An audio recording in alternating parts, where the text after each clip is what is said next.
This is going to be the companion video to the digital versus analog video that preceded this one, and it's going to break down in detail how I do this analog glass marker rendering.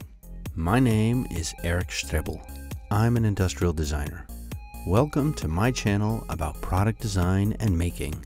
I hope that you like, enjoy, and become a subscriber.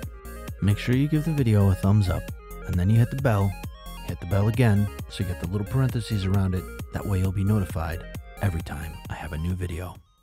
In this rendering, it's very specific. There's no perspective like the image on the left, and it's shot in a controlled studio environment. It's important to know what you're rendering and in what environment and in what context, so that you can tell the story about your product in the best way possible, or for whatever's appropriate. So I'm going to start with my sketchbook, just regular 7 by 10 inch sketchbook, white paper, using a mechanical 0.7 millimeter lead pencil. I'm laying down everything in pencil so I can come back and erase these pencil marks later. I'm going to start using my markers with a 10% cool gray. You could use a neutral gray here. Most glass is not warm, but if you wanted that effect, you could use a warm gray. This is how the shot is set up. It's a straight on view. My light source is coming from the right over my shoulder onto the bottle. I have a white card on the right and a bigger white card on the left. This is just a guide. It's not exactly like that. Next, I'm coming in with a 20% gray, and I'm starting to lay in the refraction of the environment into this glass. So there's white and black, which is pretty typical of a photography studio. And with glass like this that's cast, you get all sort of imperfections in the glass showing up the environment around it. But it's very controlled, and so we get these very specific refractions onto the glass. Okay, we're going to use a black uniball example on the right of more of this refraction shown in clear glass. It's very black and white. I want to build up the contrast in the glass because that's what makes glass look the way it is. It's that contrast between black and white, but it's not like a black and white altogether. There is a lot of gray gradations that give you those soft transitions from dark to light, in addition to that contrast that make it look like glass. The top is a chrome top, and so that contrast is going to be a little bit stronger, and we'll talk a little bit more about that in a little bit. Here's another example of a glass bottle shot in a studio environment and what that kind of looks like, and the look that we are going for here on this rendering.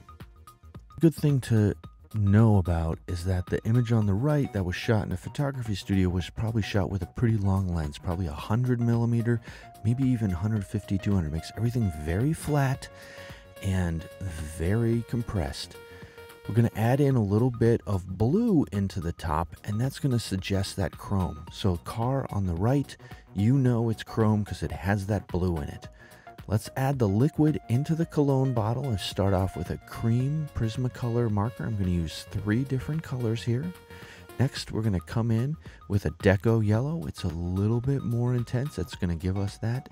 And then a darker tulip yellow to give us a little bit of refraction in the liquid underneath the cap. And you can see that image on the right there where we get a little bit darker, and throughout the glass, especially in the corners where that light starts to pool. Now I'm going to go for a ballpoint pen here, and this is going to give me some contrast and refraction in the liquid. This is the light that travels through the glass and reflects into the liquid, and we get a little bit of fuzziness here, and I'm adding this all over the place just to kind of blend out any black so we don't get any things that's too harsh, to show again the refraction of the light and the environment into the glass and into the liquid. I do some cleanup here with my eraser. I sign my name at the bottom, and we take it into Photoshop.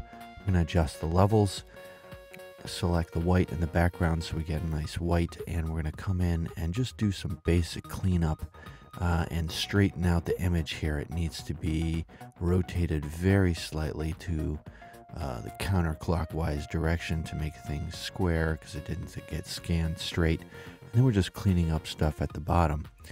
Again, we got that black line at the bottom. It helps anchor the image to the page, super important, so that it's not just floating off in space. We know exactly that this thing sits flat on a table and doesn't float or have some alien technology that allows it to float.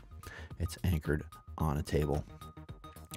I'm using the curves tool here to make just some general overall adjustments to the color and the contrast. And we're pretty much done at this point. Just little specks here and there that I'm cleaning up.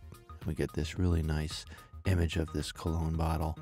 If there's enough interest, I'll do the blueberry soda bottle in another video. Don't forget to follow me on Instagram as well. Don't forget to subscribe to my YouTube channel. You can click on the little icon on the bottom right of the screen to do that. You can follow me on Twitter, Facebook, and Google+. Rock on. Click here to watch some of the other design and making videos that I have. If you'd like to have your music featured in one of my videos, drop me a line.